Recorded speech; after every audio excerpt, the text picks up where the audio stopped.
وقال الذين لا يرجون لقاءنا لولا أنزل علينا الملائكة أو نرى ربنا لقد استكبروا في أنفسهم وعتوا عتوا كبيرا يوم يرون الملائكة لا بشرى يومئذ للمجرمين ويقولون حجرا محجورا وقدمنا إلى ما عملوا من عمل فجعلناه هباء منثورا أصحاب الجنة يومئذ خير مستقرا وأحسن مقيلا ويوم تشقق السماء بالغمام ونزل الملائكة تنزيلا الملك يومئذ الحق للرحمن وكان يوما على الكافرين عصيرا ويوم يعض الظالم على يديه يقول يا ليتني اتخذت مع الرسول سبيلا يا ويلتى ليتني لم اتخذ فلانا خليلا لقد أضلني عن الذكر بعد إذ جاءني وكان الشيطان للإنسان خذولا وقال الرسول يا رب إن قوم اتخذوا هذا القرآن مهجورا وكذلك جعلنا لكل نبي عدوا من المجرمين وكفى بربك هاديا ونصيرا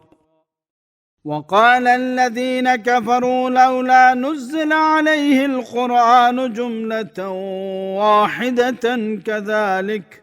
لنثبت به فؤادك ورتلناه ترتيلا ولا يأتونك بمثل إلا جئناك بالحق وأحسن تفسيرا الذين يحشرون على وجوههم إلى جهنم أولئك شر مكانا وأضل سبيلا ولقد آتينا موسى الكتاب وجعلنا معه أخاه هارون وزيرا فقلنا اذهبا إلى القوم الذين كذبوا بآياتنا فدمرناهم تدميرا وقوم نوح لما كذبوا الرسل أغرقناهم وجعلناهم للناس آية وأعتدنا للظالمين عذابا أليما وعادا وثمود وأصحاب الرس وقرونا بين ذلك كثيرا وكلا ضربنا له الأمثال وكلا تبرنا تدبيرا ولقد أتوا على القرية التي أمطرت مطر السوء أفلم يكونوا يرونها بل كانوا لا يرجون نشورا وإذا رأوك إن يتخذونك إلا هزوا هذا الذي بعث الله رسولا إن كاد ليضلنا عن آلهتنا لولا أن صبرنا عليها وسوف يعلمون حين يرون العذاب من أضل سبيلا أرأيت من اتخذ إلهه هواه أفأنت تكون عليه وكيلا أم تحسب أن أكثرهم يسمعون أو يعقلون إن هم إلا كالأنعام بل هم أضل سبيلا ألم تر إلى ربك كيف مد الظل ولو شاء لجعله ساكنا ثم جعلنا الشمس عليه دليلا ثم قبضناه إلينا قبضا يسيرا وهو الذي جعل لكم الليل لباسا والنوم سباتا وجعل النهار نشورا وهو الذي أرسل الرياح بشرا بين يدي رحمته وأنزلنا من السماء ماء طهورا لنحيي به بلدة ميتا ونسقيه مما خلقنا أنعاما وأناسيا كثيرا ولقد صرفنا بينهم ليذكروا فأبى أكثر الناس إلا كفورا ولو شئنا لبعثنا في كل قرية نذيرا فلا تطع الكافرين وجاهدهم به جهادا كبيرا وهو الذي مرج البحرين هذا عذب فرات وهذا ملح أجاج وجعل بينهما برزخا وحجرا محجورا وهو الذي خلق من الماء بشرا فجعله نسبا وسحرا وكان ربك قديرا ويعبدون من دون الله ما لا ينفعهم ولا يضرهم وكان الكافر على ربه ظهيرا وما أرسلناك إلا مبشرا ونذيرا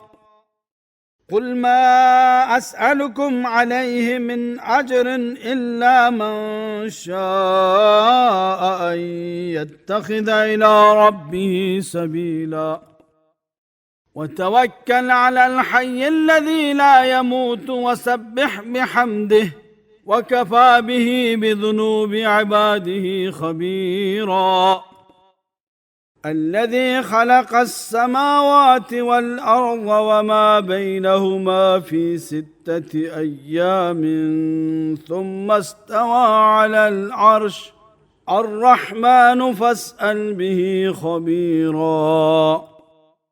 وإذا قيل لهم اسجدوا للرحمن قالوا وما الرحمن أنسجد لما تأمرنا وزادهم نفورا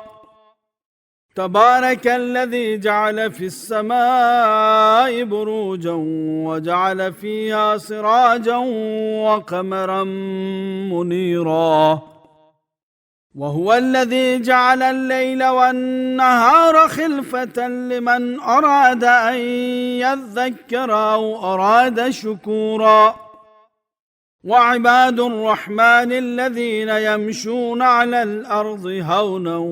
وإذا خاطبهم الجاهلون قالوا سلاما والذين يبيتون لربهم سجدا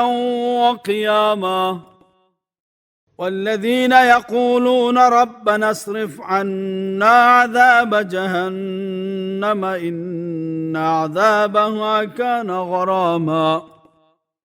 إنها ساءت مستقرا ومقاما والذين إذا أنفقوا لم يسرفوا ولم يقتروا وكان بين ذلك قواما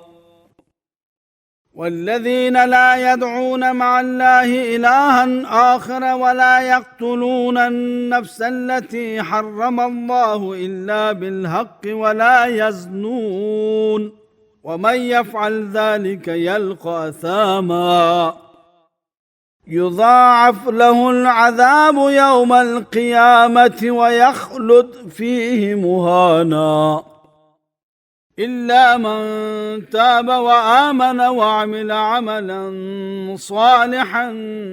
فأولئك يبدل الله سيئاتهم حسنات وكان الله غفورا رحيما ومن تاب وعمل صالحا فإنه يتوب إلى الله متابا والذين لا يشهدون الزور وإذا مروا باللغو مروا كراما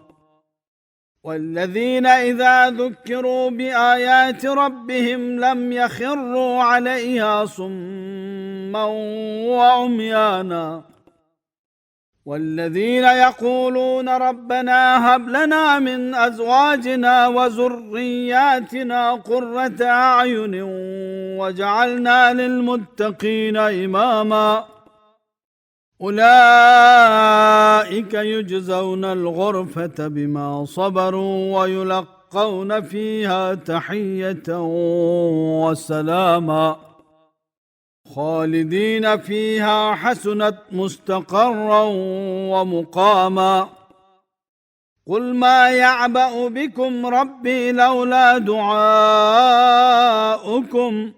فقد كذبتم فسوف يكون لزاما.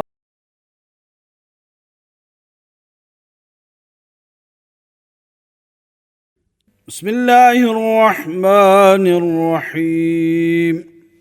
طاسين ميم. تلك آيات الكتاب المبين. لعلك باخع نفسك ألا يكونوا مؤمنين إن نشأ ننزل عليهم من السماء آية فظلت أعناقهم لها خاضعين وما يأتيهم من ذكر من الرحمن محدث إلا كانوا عنه معرضين فقد كذبوا فسيأتيهم أنباء ما كانوا به يستهزئون أولم يروا إلى الأرض كم أنبتنا فيها من كل زوج كريم إن في ذلك لآية وما كان أكثرهم مؤمنين وإن ربك لهو العزيز الرحيم وإذ نادى ربك موسى أن ائت القوم الظالمين قوم فرعون ألا يتقون قال رب إني أخاف أن يكذبون ويضيق صدري ولا ينطلق لساني فأرسل إلى هارون ولهم علي ذنب فأخاف أن يقتلون قال كلا فاذهبا بآياتنا إنا معكم مستمعون فأتيا فرعون فقولا إنا رسول رب العالمين أن أرسل معنا بني إسرائيل قال ألم نربك فينا وليدا ولبس فينا من عمرك سنين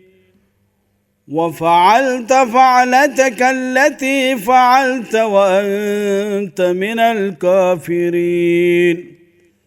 قال فعلتها إذا وأنا من الضالين ففررت منكم لما خفتكم فوهب لي ربي حكما وجعلني من المرسلين وتلك نعمة تمنها علي أن عبدت بني إسرائيل قال فرعون وما رب العالمين قال رب السماوات والأرض وما بينهما إن كنتم موقنين قال لمن حوله ألا تستمعون قال ربكم ورب آبائكم الأولين قال إن رسولكم الذي أرسل إليكم لمجنون قال رب المشرق والمغرب وما بينهما إن كنتم تعقلون قال لئن اتخذت إلها غيري لأجعلنك من المسجونين قال أولو جئتك بشيء مبين قال فأت به إن كنت من الصادقين فألقى عصاه فإذا هي ثعبان مبين ونزع يده فإذا هي بيضاء للناظرين قال للملأ حوله إن هذا لساحر عليم يريد أن يخرجكم من أرضكم بسحره فماذا تأمرون قالوا أرجه وأخاه وابعث في المدائن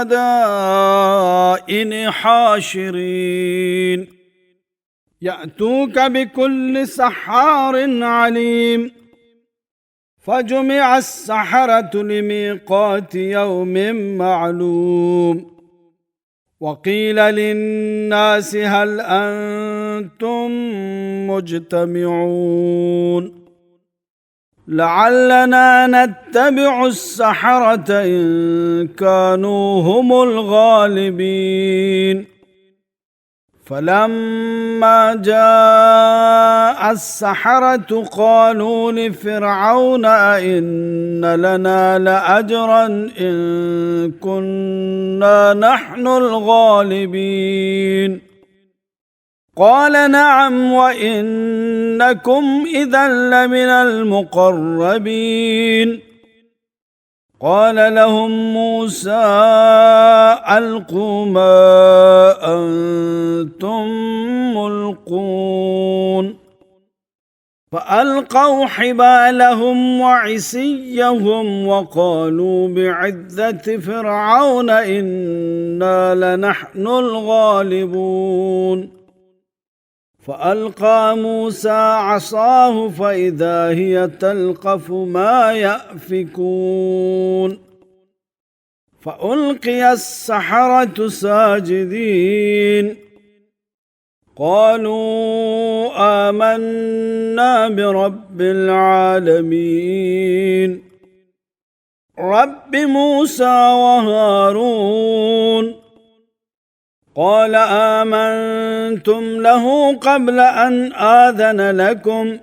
إنه لكبيركم الذي علمكم السحر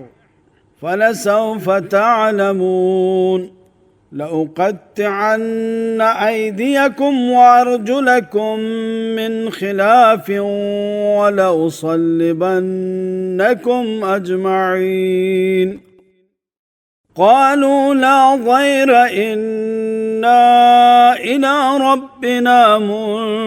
منقلبون إنا نطمع أن يغفر لنا ربنا خطايانا أن كنا أول المؤمنين وأوحينا إلى موسى أن أسر بعبادي إنكم متبعون فأرسل فرعون في المدائن حاشرين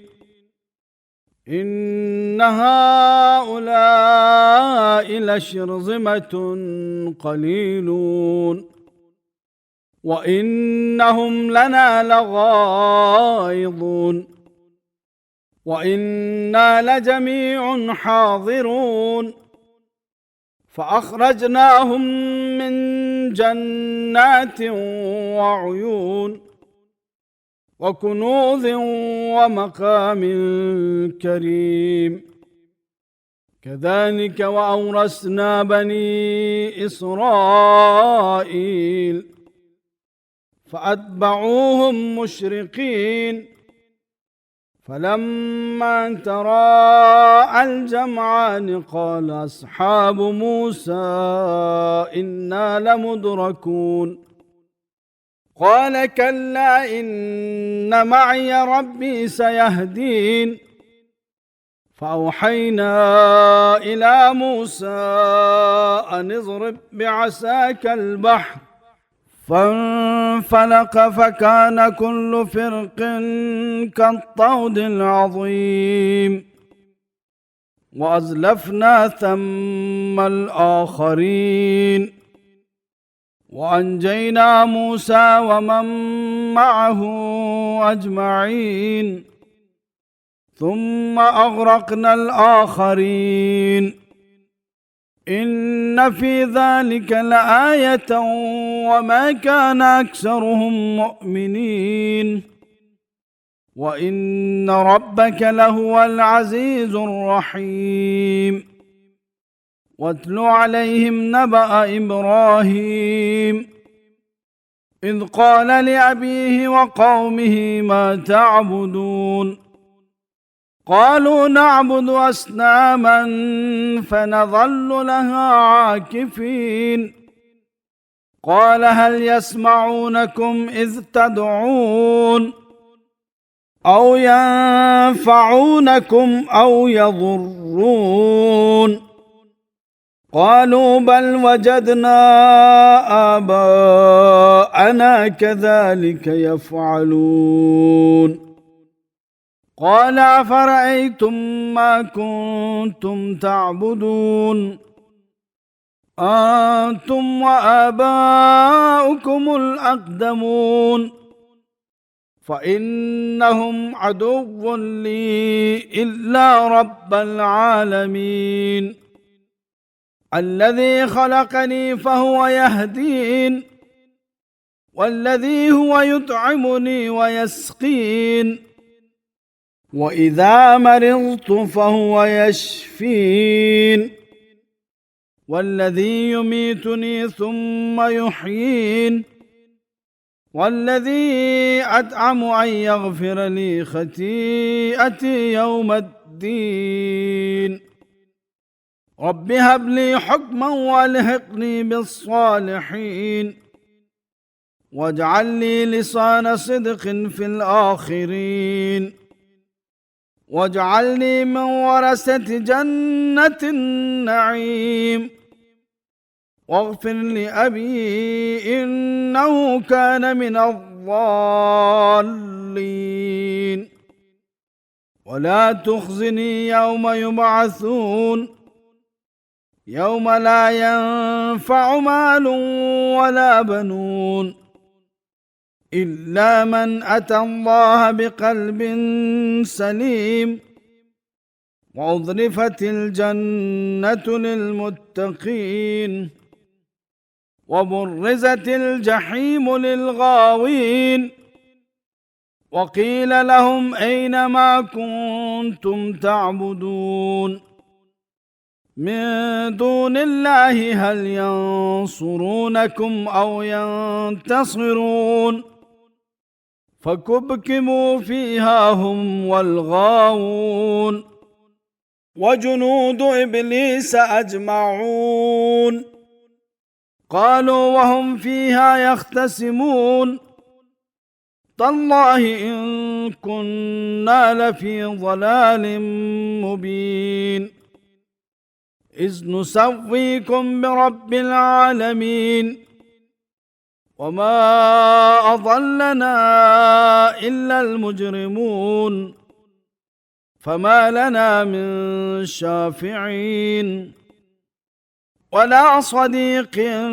حميم فلو أن لنا كرة فنكون من المؤمنين إن في ذلك لآية وما كان أكثرهم مؤمنين وإن ربك لهو العزيز الرحيم. كذبت قوم نوح المرسلين إذ قال لهم أخوهم نوح ألا تتقون إني لكم رسول أمين فاتقوا الله وأطيعون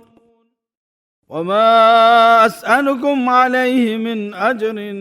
إن أجري إلا على رب العالمين فاتقوا الله وأطيعون. قالوا أنؤمن لك واتبعك الأرذلون قال وما علمي بما كانوا يعملون إن حسابهم إلا على ربي لو تشعرون وما أنا بطارد المؤمنين إن أنا إلا نذير مبين.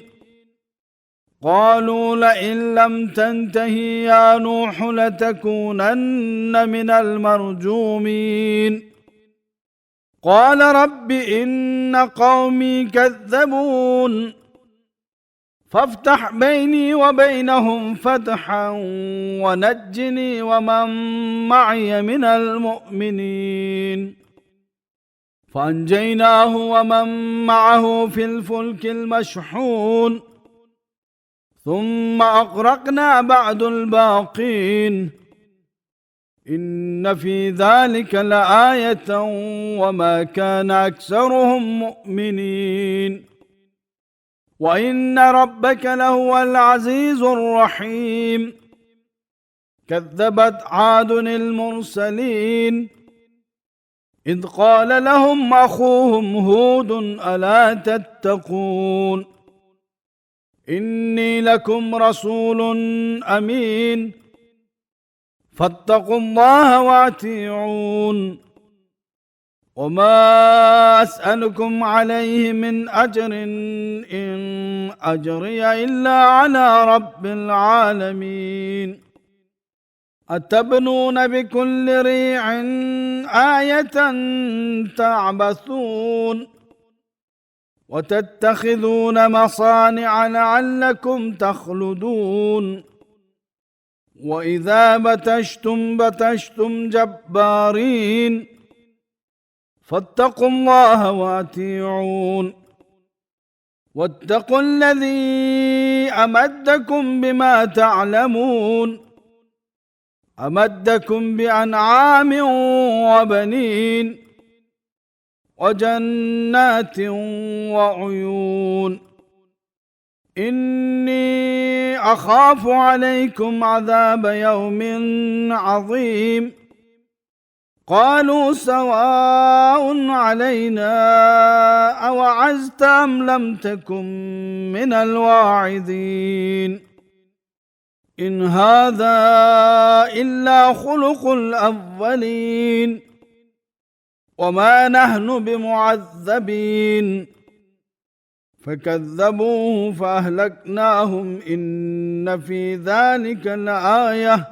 وما كان أكثرهم مؤمنين وإن ربك لهو العزيز الرحيم. كذبت ثمود المرسلين إذ قال لهم أخوهم صالح ألا تتقون إني لكم رسول أمين فاتقوا الله وأطيعون وما أسألكم عليه من أجر إن أجري إلا على رب العالمين أتتركون فيما هاهنا آمنين في جنات وعيون وضروع ونخل طلعها حظيم وتنحتون من الجبال بيوتا فارهين فاتقوا الله وأطيعون ولا تطيعوا أمر المسرفين الذين يفسدون في الأرض ولا يصلحون قالوا إنما أنت من المسحرين ما أنت إلا بشر مثلنا فأت بآية إن كنت من الصادقين قال هذه ناقة لها شرب ولكم شرب يوم معلوم ولا تمسوها بسوء فيأخذكم عذاب يوم عظيم فعقروها فأصبحوا نادمين فأخذهم العذاب إن في ذلك لآية وما كان أكثرهم مؤمنين وإن ربك لهو العزيز الرحيم كذبت قوم لوط المرسلين إذ قال لهم أخوهم لوط ألا تتقون إني لكم رسول أمين فاتقوا الله وأطيعون وما أسألكم عليه من أجر إن أجري إلا على رب العالمين أتأتون الذكران من العالمين وتذرون ما خلق لكم ربكم من أزواجكم بل أنتم قوم عادون قالوا لئن لم تنته يا لوط لتكونن من المخرجين قال إني لعملكم من القالين رب نجني وأهلي مما يعملون فنجيناه وأهله أجمعين إلا عجوزا في الغابرين ثم دمرنا الآخرين وأمطرنا عليهم مطرا فساء مطر المنذرين إن في ذلك لآية وما كان أكثرهم مؤمنين وإن ربك لهو العزيز الرحيم كذب أصحاب الأيكة المرسلين إذ قال لهم شعيب ألا تتقون إني لكم رسول أمين فاتقوا الله وأطيعون وما أسألكم عليه من أجر إن أجري إلا على رب العالمين أوفوا الكيل ولا تكونوا من المخسرين وزنوا بالقسطاس المستقيم ولا تبخسوا الناس أشياءهم ولا تعثوا في الأرض مفسدين واتقوا الذي خلقكم والجبلة الأولين قالوا إنما أنت من المسحرين وما أنت إلا بشر مثلنا وإن نظنك لمن الكاذبين فأسقط علينا كسفا من السماء إن كنت من الصادقين قال ربي أعلم بما تعملون فكذبوه فأخذهم عذاب يوم الظلة إنه كان عذاب يوم عظيم إن في ذلك لآية وما كان أكثرهم مؤمنين وإن ربك لهو العزيز الرحيم وإنه لتنزيل رب العالمين نزل به الروح الأمين على قلبك لتكون من المنذرين بلسان عربي مبين وإنه لفي زبر الأولين أولم يكن لهم آية أن يعلمه علماء بني إسرائيل ولو نزلناه على بعض الأعجمين فقرأه عليهم ما كانوا به مؤمنين كذلك سلكناه في قلوب المجرمين لا يؤمنون به حتى يروا العذاب الأليم فيأتيهم بغتة وهم لا يشعرون فيقول هل نحن منظرون أفبعذابنا يستعجلون أفرأيت إن متعناهم سنين ثم جاءهم ما كانوا يوعدون ما أغنى عنهم ما كانوا يمتعون وما أهلكنا من قرية إلا لها منذرون ذكرى وما كنا ظالمين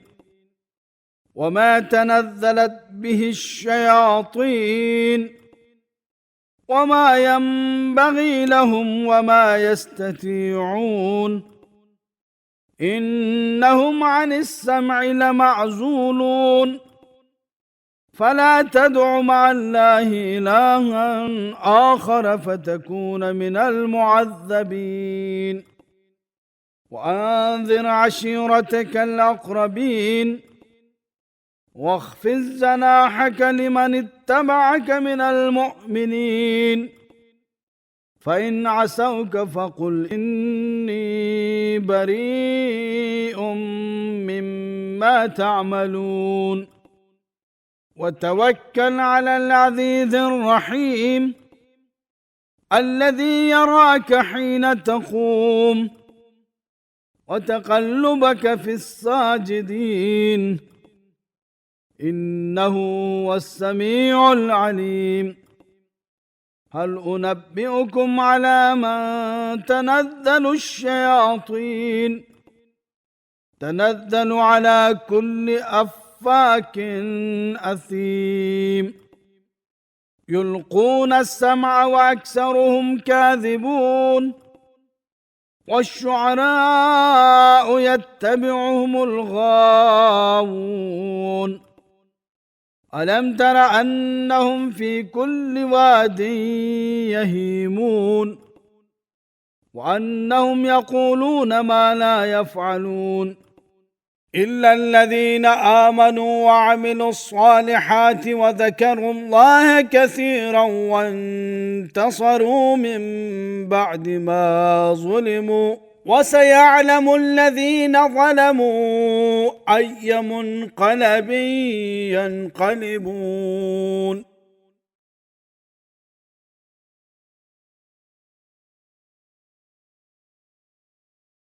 بسم الله الرحمن الرحيم طاسين تلك آيات القرآن وكتاب مبين هدى وبشرى للمؤمنين الذين يقيمون الصلاة ويؤتون الزكاة وهم بالآخرة هم يوقنون إن الذين لا يؤمنون بالآخرة زينا لهم أعمالهم فهم يعمهون أولئك الذين لهم سوء العذاب وهم في الآخرة هم الأخسرون وإنك لتلقى القرآن من لدن حكيم عليم إذ قال موسى لأهله إني إني آنست نارا سآتيكم منها بخبر أو آتيكم بشهاب قبس لعلكم تصطلون فلما جاءها نودي أن بورك من في النار ومن حولها وسبحان الله رب العالمين. يا موسى إنه أنا الله العزيز الحكيم وألق عصاك فلما رآها تهتز كأنها جان ولا مدبرا ولم يعقب يا موسى لا تخف إني لا يخاف لدي المرسلون إلا من ظلم ثم بدل حسنا بعد سوء فإني غفور رحيم وأدخل يدك في جيبك تخرج بيضاء من غير سوء في 9 آيات إلى فرعون وقومه إنهم كانوا قوما فاسقين فلما جاءتهم آياتنا مبصرة قالوا هذا سحر مبين وجحدوا بها واستيقنتها أنفسهم ظلما وعلوا فانظر كيف كان عاقبة المفسدين ولقد آتينا داود وسليمان علما وقال الحمد لله الذي فضلنا على كثير من عباده المؤمنين وورث سليمان داود وقال يا أيها الناس علمنا منطق الطير وأوتينا من كل شيء إن هذا لهو الفضل المبين وحشر لسليمان جنوده من الجن والإنس والطير فهم يوزعون حتى إذا أتوا على واد النمل قالت نملة يا أيها النمل ادخلوا مساكنكم لا يحتمنكم سليمان وجنوده وهم لا يشعرون فتبسم ضاحكا من قولها وقال رب أوزعني أن أشكر نعمتك التي أنعمت علي وعلى والدي وأن أعمل صالحا ترضاه وادخلني برحمتك في عبادك الصالحين وتفقد الطير فقال ما لي لا أرى الهدهد أم كان من الغائبين لو عذبنه عذابا شديدا أو لأذبحنه أو ليأتيني بسلطان مبين فمكث غير بعيد فقال أحطت بما لم تحط به وجئتك من سبأ بنبأ يقين إني وجدت امرأة تملكهم وأوتيت من كل شيء ولها عرش عظيم وجدتها وقومها يسجدون للشمس من دون الله وزين لهم الشيطان أعمالهم فصدهم عن السبيل فهم لا يهتدون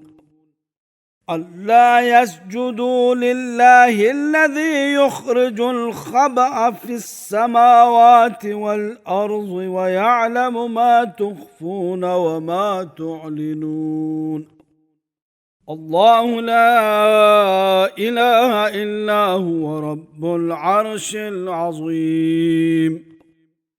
قال سننظر أصدقت أم كنت من الكاذبين. اذهب بكتابي هذا فألقه إليهم ثم تول عنهم فانظر ماذا يرجعون. قالت يا أيها الملأ إني ألقي إلي كتاب كريم إنه من سليمان وإنه بسم الله الرحمن الرحيم. ألا تعلوا علي وأتوني مسلمين. قالت يا أيها الملأ أفتوني في أمري ما كنت قاطعة أمرا حتى تشهدون. قالوا نحن أولو قوة وأولو بأس شديد والأمر إليك فانظري ماذا تأمرين. قالت إن الملوك إذا دخلوا قرية أفسدوها وجعلوا أعزة أهلها أذلة وكذلك يفعلون. وإني مرسلة إليهم بهدية فناظرة بما يرجع المرسلون. فلما جاء سليمان قال أتمدونني بمال فما آتاني الله خير مما آتاكم بل أنتم بهديتكم تفرحون. ارجع إليهم فلنأتينهم بجنود لا قبل لهم بها ولنخرجنهم منها أذلة وهم صاغرون. قال يا أيها الملأ أيكم يأتيني بعرشها قبل أن يأتوني مسلمين. قال عفريت من الجن أنا آتيك به قبل أن تقوم من مقامك وإني عليه لقوي أمين. قال الذي عنده علم من الكتاب أنا آتيك به قبل أن يرتد إليك طرفك فلما رآه مستقرا عنده قال هذا من فضل ربي ليبلوني أأشكر أم أكفر ومن شكر فإنما يشكر لنفسه ومن كفر فإن ربي غني كريم. قال نكروا لها عرشها ننظر أتهتدي أم تكون من الذين لا يهتدون. فلما جاءت قيل أهكذا عرشك قالت كأنه هو وأوتينا العلم من قبلها وكنا مسلمين. وصدها ما كانت تعبد من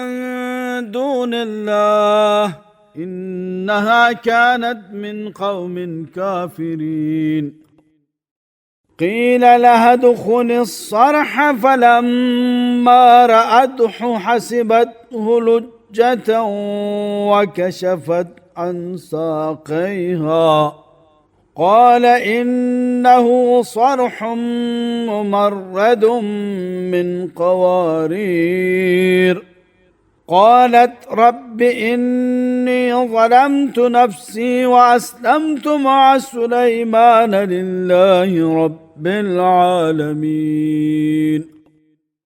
ولقد أرسلنا إلى ثمود أخاهم صالحا أن اعبدوا الله فإذا هم فريقان يختصمون.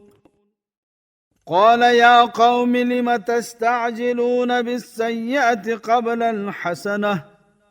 لولا تستغفرون الله لعلكم ترحمون.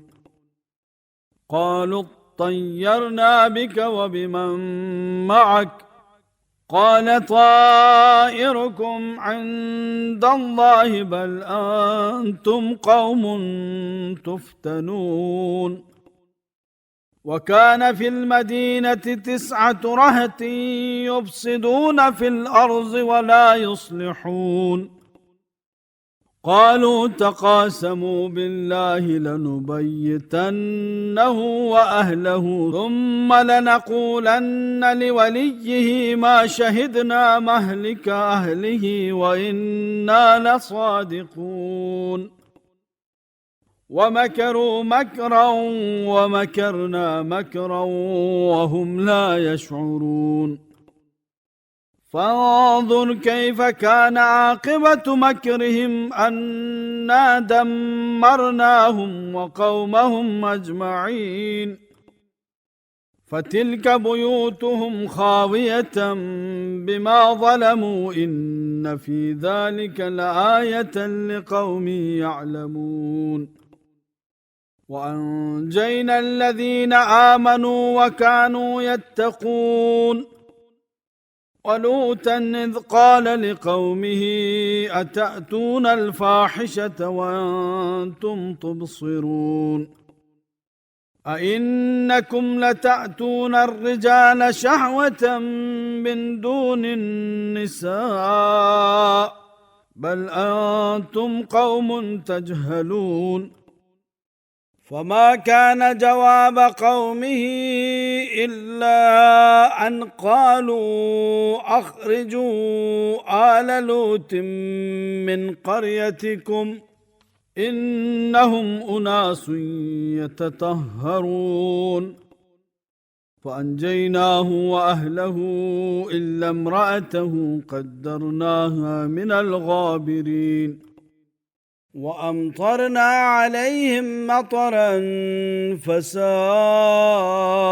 مطر المنذرين. قل الحمد لله وسلام على عباده الذين اصطفى الله خير أما يشركون.